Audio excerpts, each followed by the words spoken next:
Uncle Stalin uncle அப்படின்னு கத்துறது இருக்குல்ல, இந்த எகத்தாளத்தை நீ தலைவா படம் ரிலீஸ் ஆக முடியாம நீ தவிச்சப்ப ஜெயலலிதா ஆண்டி அப்படின்னு கையை கட்டிக்கிட்டு இப்படி நிக்கிற விட்டு வீடியோ போட்டிருக்க, வெக்கம் இருக்கா உனக்கு? நீ வாங்குற சம்பளத்தை கணக்கு காட்டுறியா? நீ 150 கோடி வாங்குறங்கிற, 200 கோடி வாங்குறங்கிற, காதல் படமா நடிச்சு கல்யாண மண்டபமா கட்டி வச்சிருக்கீங்க.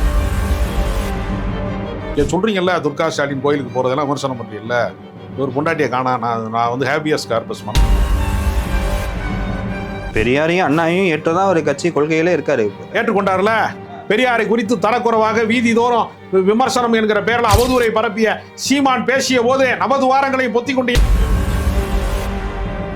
போன முறை உங்க அம்மா அப்பாவே நீங்க வந்து மேடை ஏத்தலன்னு சொன்ன உடனே விமர்சனம் வச்ச உடனே இந்த முறை மேடையில ஏற்றிருக்கிய சார். நம்ம கட்சி மாநாட்டில் குடும்ப உறுப்பினர்கள் தான் மேல அதிகமா இருப்பாங்க. கேஎன்ஆர் அவருக்கு சொன்ன மாதிரி தராதரம் வேண்டாமான்னு சொல்றாங்க. என்ன அரசியலுக்கு வருவதற்கு அவர் மேல ஏதாச்சும் ஊழல் குற்றச்சாட்டு இருக்கா சார்? சொல்லுங்க. அவர் மேல மக்கள் படத்தை கொள்ளையடித்த அதான் ஆட்சி பொறுப்பு கொடுத்து பாருங்க. கொடுத்துட்டு அவர் எப்படி பைத்தியக்காரங்களா? தமிழ்நாட்டு மக்கள் எல்லாம் பைத்தியக்காரங்களா? சினிமால டான்ஸ் ஆடிட்டு வரவனுக்கு